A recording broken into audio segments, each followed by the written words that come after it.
یربام کے بیٹے کی وفات۔ اس وقت یربام کا بیٹا ابیہ بیمار پڑا، اور یربام نے اپنی بیوی سے کہا، ذرا اٹھ کر اپنا بھیس بدل ڈال، تاکہ پہچان نہ ہو سکے کہ تو یربام کی بیوی ہے،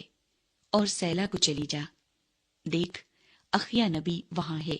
جس نے میری بابت کہا تھا کہ میں اس قوم کا بادشاہ ہوں گا، اور 10 روٹیاں اور پپڑیاں اور شہد کا 1 مرتبان اپنے ساتھ لے، اور اس کے پاس جا، وہ تجھے بتا دے گا کہ لڑکے کا کیا حال ہوگا۔ سو یربام کی بیوی نے ایسا ہی کیا، اور اٹھ کر سیلا کو گئی اور اخیا کے گھر پہنچی، پر اخیا کو کچھ نظر نہیں آتا تھا، کیونکہ بڑھاپے کے سبب سے اس کی آنکھیں رہ گئی تھیں۔ اور خداوند نے اخیا سے کہا، دیکھ، یربام کی بیوی تجھ سے اپنے بیٹے کی بابت پوچھنے آ رہی ہے، کیونکہ وہ بیمار ہے، سو تو اس سے یوں کہنا، کیونکہ جب وہ اندر آئے گی تو اپنے آپ کو دوسری عورت بنائے گی۔ اور جیسے ہی وہ دروازے سے اندر آئی اور اخیا نے اس کے پاؤں کی آہٹ سنی، تو اس نے اس سے کہا، اے یربام کی بیوی، اندر آ، تو کیوں اپنے کو دوسری بناتی ہے؟ کیونکہ میں تو تیرے ہی پاس سخت پیغام کے ساتھ بھیجا گیا ہوں۔ سو جا کر یربام سے کہہ، خداوند اسرائیل کا خدا یوں فرماتا ہے،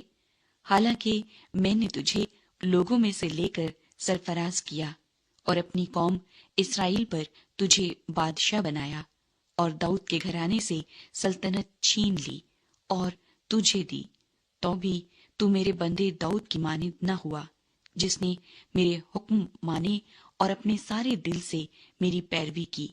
تاکہ فقط وہی کرے جو میری نظر میں ٹھیک تھا۔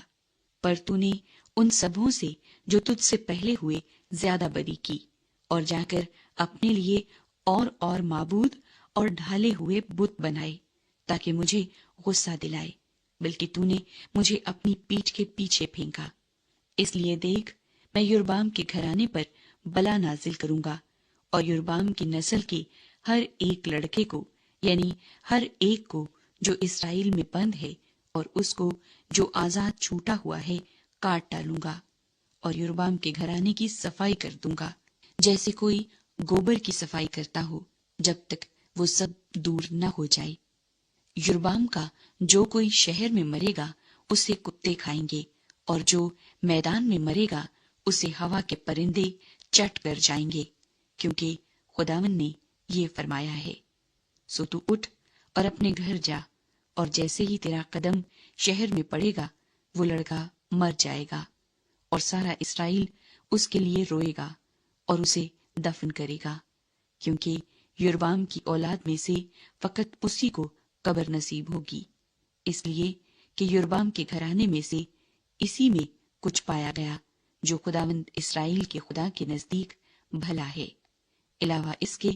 خداوند اپنی طرف سے اسرائیل کے لیے ایک ایسا بادشاہ برپا کرے گا جو اسی دن یربام کے گھرانے کو کاٹ ڈالے گا، لیکن کب؟ یہ ابھی ہوگا، کیونکہ خداوند اسرائیل کو ایسا مارے گا جیسے سرکنڈا پانی میں ہلایا جاتا ہے، اور وہ اسرائیل کو اس اچھے ملک سے جو اس نے ان کے باپ دادا کو دیا تھا اکھاڑ پھینکے گا،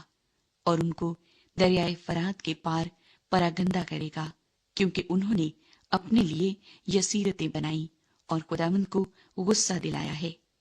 اور وہ اسرائیل کو یربام کے ان گناہوں کے سبب سے چھوڑ دے گا جو اس نے خود کیے اور جن سے اس نے اسرائیل سے گناہ کرایا۔ اور یربام کی بیوی اٹھ کر روانہ ہوئی اور ترزا میں آئی،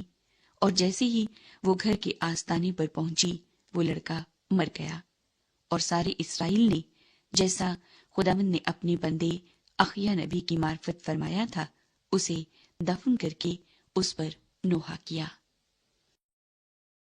یربام کی وفات۔